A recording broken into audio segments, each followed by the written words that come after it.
Parshat Pinchas begins where the end of last week's Parsha left off. It's a story, the unfortunate story, of how Bilam suggested to Balak to send out the daughters of Moab to entice the Jewish men. And there was a terrible Magefa. God's anger was against the people. 24,000 people had already died. And publicly, the prince of Shimon took the princess of Moab.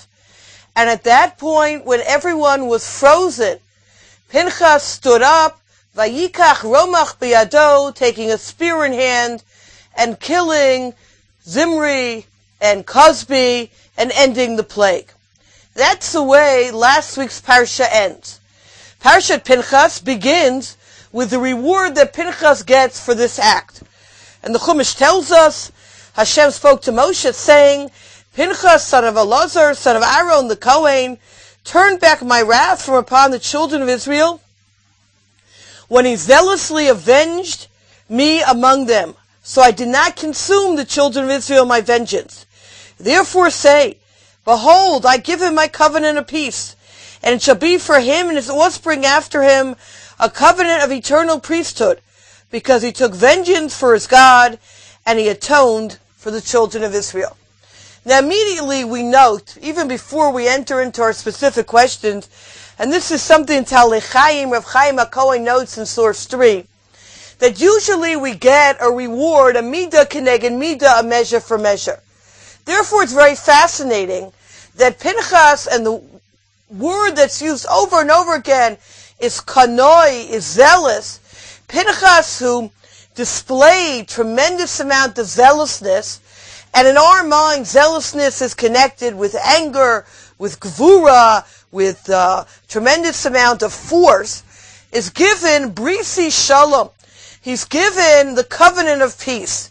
He's given the kunas olam, the priesthood.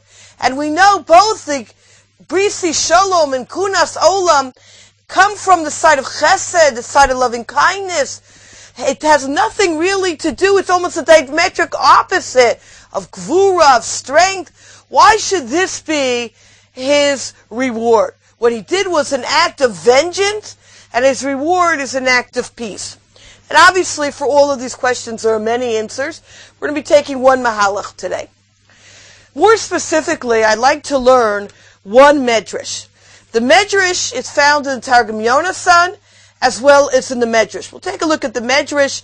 It's in Yalkut Shimoni, and the asterisk in source 2, the Shvilei Pinchas quote. L'chein emor hineni notein lo brisi shalom. Amar Rabbi Shimon ben Lakish, Rabbi Shimon ben Lakish says, Pinchas hu Eliyahu. Pinchas turns into the personality called Eliyahu. Amar lo Kadosh Baruch Hu, says the Kadosh Baruch Hu to him, Ata natata shalom ben Yisrael uveini ba'olam hazeh. You Pinchas, you Eliyahu, you created peace between the children of Israel and myself in this world. Af la'asi lavo ata ushati litein shalom veini leven b'ni. In the future, you will bring peace between me and my children once again. Shenemar, hine enochi shalech lechem et Eliyahu Novi, lifnei bo yom Hashem, hagadol v'nora, v'heishiv lev avos al banim. In the future, Eliyahu Navi, who's the same personality, the same person as Pinchas, just like here Pinchas created shalom, brisi shalom, a covenant of peace to the Jewish people and God, in the future as well, he will be the one to create this aspect of peace between the Jewish people and God. He will be the one who's going to be Mevaser Tov, the one to give the good tidings that the Mashiach is coming. And part of his job is V'heishiv levavos al banim, v'levanim al avosam, to return the hearts of the father to the children, and the hearts of the children to their father. The obvious question on this medrash, and this will be our focus for today, is what's the connection? There are many people who created moments of peace. Moshe Rabbeinu davening for Klal Yisrael. Why isn't he the Mevaser Tov?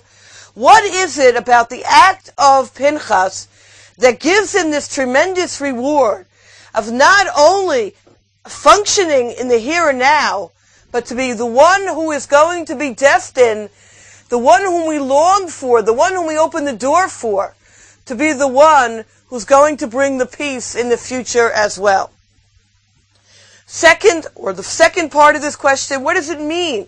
The Eliyahu Hanavi is going to be v'heshiv le'banim alavosam, that he's going to return the hearts of the father to the children, the hearts of the children to the father. How do we understand this description? Third, Eliyahu Hanavi is referred to as Zachur Latov. He's mentioned for the good. We say it in our benching, right? We say it by a bris, Eliyahu Zachur Latov. Why is he given this appellation? And finally, the Targum Yonasan mentions here that part of the Brisi Shalom is that Eliyahu Hanavi never dies. That Eliyahu Hanavi, he says, will remain V'asenu malach kayam v'yichla